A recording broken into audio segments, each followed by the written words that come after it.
रजत की मां श्री की हुई तबीयत खराब और वजह बनी ईशा। ये सब जानने के बाद सभी को हुआ बहुत दुख और सभी ने मांगी सबसे हाथ जोड़कर अपनी मां ईशा की तरफ से माफी। जी हाँ दोस्तों, स्टार प्लस के मोस्ट पॉपुलर शो आज के एपिसोड में आपको देखने को मिला कि ईशा को अभी कुछ पता नहीं होता है। यहाँ सई को लेकर सभी ठक्कर्स के घर पहुंचती है, जहां उसके सभी के को देख उसके दादू पूजा में बुला लेते हैं। वहीं अमन भी रजत से कहता है कि सही तो आ गई, लेकिन अब भाभी जी को रेडी कर इतनी बड़ी डील साइन करने के लिए, नहीं तो ये डील हाथ से चली गई तो तुझे पता है ना क्या होगा। जिस पर रजत अमन को कहता है कि वो भाभी नहीं है। वहीं अमन छेड़ते हुए नजर आता है और कहता है कि अभी वो भाभी ही है। इधर रजत की माँ जब देखती है सैम को कि वो सभी को भाभी जी कह रहा है तो उसके होश उड़ जाते हैं। वहीं पंडित जी से सैम कहते हुए नजर आता है कि जब हस्बैंड वाइफ हैं ही तो पूजा इनके ही हाथों से क्यों नहीं कराई जा सकती। जहां पंडित जी कहते हैं, रजत की मां पंडित जी से कहती है कि पंडित जी पूजा स्टार्ट कीजिए, मेरा परिवार पूरा हो गया, और सई को गोद में लेकर बहुत खुश होती है। वहीं दूसरी तरफ रजत के पापा रजत की मां को कहते हैं कि तुम कैसी हो, तुम्हें उसकी अच्छाई नहीं दिख रही है, और अपनी बेटी को भी डांटते हुए नजर आते हैं। कहते हैं कि वो हमारी सई को हमारे पास लेकर आई, ये अच्छाई तुम लोगों को नहीं दिख रही है। और वहीं रजत के पापा ही सभी को रोकते हैं कि बेटा यहाँ आओ, पूजा में आकर बैठो। तभी सैम की वाइफ सभी के पास पहुंच जाती है और कहती है कि आप यहाँ क्यों हो, चलो आप पूजा में बैठो। और तो सभी रजत को देख रही होती है, जिस पर सैम की वाइफ कहते हुए नजर आती है कि वो अपने बेटर हाफ को देख रही हो। वहीं सभी कुछ बड़बड़ाती है, जहां रजत आता है उसके पास और कहता है कि किसी भी काम को अधूरा नहीं छोड़ते। कल जो कुछ भी हुआ वो मात्र इंसिडेंस था और वही सिचुएशन सेम है, सिर्फ जगह अलग है। सैम ने खुद को न्योता दे लिया, वो फॉरेन में रहता है तो वो अपने बीवी बच्चों को सत्यनारायण पूजा दिखवाना चाहता है और मम्मी ने उसे इनवाइट कर दिया, इसमें मेरी कोई गलती नहीं है। तो जिस पर सभी कहती है कि मैं क्या करूं, मुझसे क्यों ये सब बता रहे हो। वहीं रजत कहता है कि तुम्हें मेरी पत्नी बनना पड़ेगा। जब सभी हैरानी से देखती है तो रजत कहता है बस कुछ देर के लिए।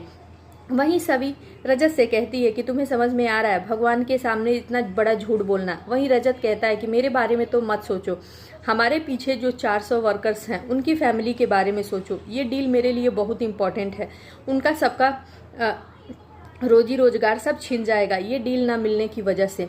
और इधर जब ये सारी चीज़ें श्री देख रही होती है तो उसे कुछ समझ में नहीं आता और बाकी बिल्डिंग की लेडीज तरह तरह की बातें करती हैं। तभी अमन को लगता है कि रजत की मॉम कुछ गड़बड़ ना कर दे, इसलिए उनके पास जाके कहता है कि आंटी अभी आप मेरे साथ चलिए, मुझे आपसे बहुत ज़रूरी बात करनी है। और साइड में ले जाकर उनको सारी सिचुएशन बताता है। कहता है कि गलती से सैम ने सभी को रजत की वाइफ समझ लिया और रजत उसे क्लियर नहीं कर पाया, इसलिए आज फिर यही नाटक करना पड़ेगा। आप कुछ मत कीजिएगा, ये 80 करोड़ की डील की बात है आंटी, नहीं तो रजत के हाथ से डील चली जाएगी। आपको पता ही है कि अर्श की वजह से गुजराल ने भी हमसे डील कैंसिल कर दी और हमारी कंपनी कितनी घाटे में चल रही है, ये डील हमारे लिए बहुत ज़रूरी है। जहां रजत की मां समझ जाती है। और वहीं जब पंडित जी ये कहते हैं कि आप दोनों आइए पूजा कीजिए, और साथ में जब सभी और रजत आरती कर रहे होते हैं तो एक वहीं मोहल्ले की लेडीज वीडियो बना लेती है और सोसाइटी ग्रुप में डाल देती है। जैसे ही रजत की माँ के फ़ोन में नोटिफिकेशन आता है वो देखकर उस लेडीज़ के पास जाती है और कहती है कि तुमने ऐसा क्यों किया, क्यों ग्रुप में ये फ़ोटो डाली। वो बोलती है कि पूरी सोसाइटी के तो लोग यही हैं, तो सब देख ही रहे हैं, तो मैंने ग्रुप में डाल दिया, तो क्या बुरा किया। वहीं रजत की माँ को लग जाता है कि जैसे ही ईशा के पास ये खबर पहुंचेगी, ईशा यहाँ आएगी, उससे पहले ही वो घर से बाहर निकल जाती है। जहाँ दूसरी तरफ ईशा के जब फ़ोन में वो वीडियो जाती है तो ईशा देखकर हैरान रह जाती है। ईशा कहती है कि उन ठक्कर्स की हिम्मत कैसे हुई मेरी बेटी को इस झूठ में शामिल करने के लिए, और कहती है सभी को तो मैं बाद में देख लूँगी, पहले मैं इन ठक्कर्स को देखती हूँ। और गुस्से में निकलती है, जहां रजत की मां रास्ता रोककर उसे माफ़ी मांगती है और कहते हुए नजर आती है कि जो कुछ भी हमारे साथ पहले हुआ उसके लिए आप मुझे माफ़ कर दीजिए। अभी मेरे बेटे की इज्जत का सवाल है और कंपनी में जो डील होने वाली है उसके पीछे जो 1000 वर्कर्स हैं उनके परिवारों का जिंदगी का सवाल है। अगर ये डील नहीं हुई तो मेरे बेटे का बहुत नुकसान हो जाएगा। मेरे बेटे की तो छोड़िए, उन मजदूरों का क्या होगा जो मेरे बेटे के इस कंपनी में जॉब कर रहे हैं। और वहीं मेरी सई के बारे में तो सोचिए, उसके फ्यूचर का सवाल है। जहां ईशा कुछ देर के लिए कोई रिएक्शन नहीं देती और वहां से चली जाती है। तभी रजत की बहन का फ़ोन आता है कि मॉम प्लेट्स कहाँ है प्रसाद वाली, जिसे लेने के लिए रजत की माँ कहती है कि मैं लेकर आती हूँ, सोसाइटी के स्टोर रूम में है। वहीं वो जाती है स्टोर रूम में लेने के लिए प्लेट्स, तो ईशा गुस्से में वहाँ पहुँच जाती है और बाहर से दरवाज़ा लॉक कर देती है और लॉक करके आती है इधर।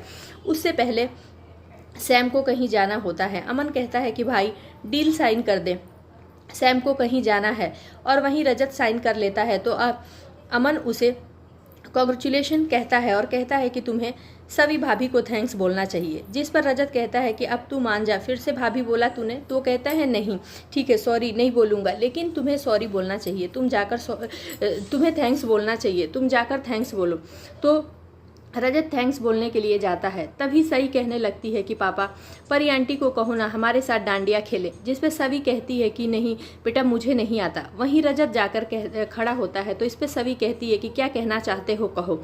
जैसा कि दोनों पूजा कर रहे होते हैं तो भगवान के सामने पंडित जी आशीर्वाद देते हैं कि तुम दोनों की जोड़ी हमेशा बनी रहे और सदा सुहागन रहने का सभी को आशीर्वाद देते हैं। और वहीं सई भगवान से प्रार्थना कर लेती है कि भगवान मेरे पापा और परी आंटी को एक साथ हमेशा रखना।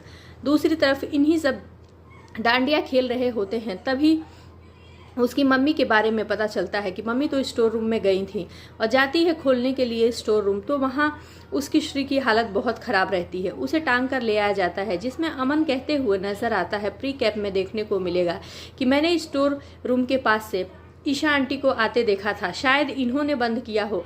ये सब सुनने के बाद सब शॉक्ड रहकर ईशा को देखने लगते हैं। वहीं सभी भी इस तरह से हैरान हो जाती है जब सभी ईशा से, अब आगे आने वाले एपिसोड में ये देखने को मिलेगा कि ईशा से सभी सबके सामने पूछेगी कि क्या आपने बंद किया था। तो वहीं ईशा का हाँ में सर हिलाना देख सभी शॉक्ड हो जाएगी। जी हाँ दोस्तों, अब आगे के एपिसोड में और भी ज़्यादा तमाशा देखने को मिलेगा, जहाँ एक बार फिर सभी और रजत की फैमिली में इतनी बड़ी गलतफहमी होने के साथ साथ तमाशा हो गया। अब देखना ये होगा कि क्या रजत और सभी इन सब फैमिली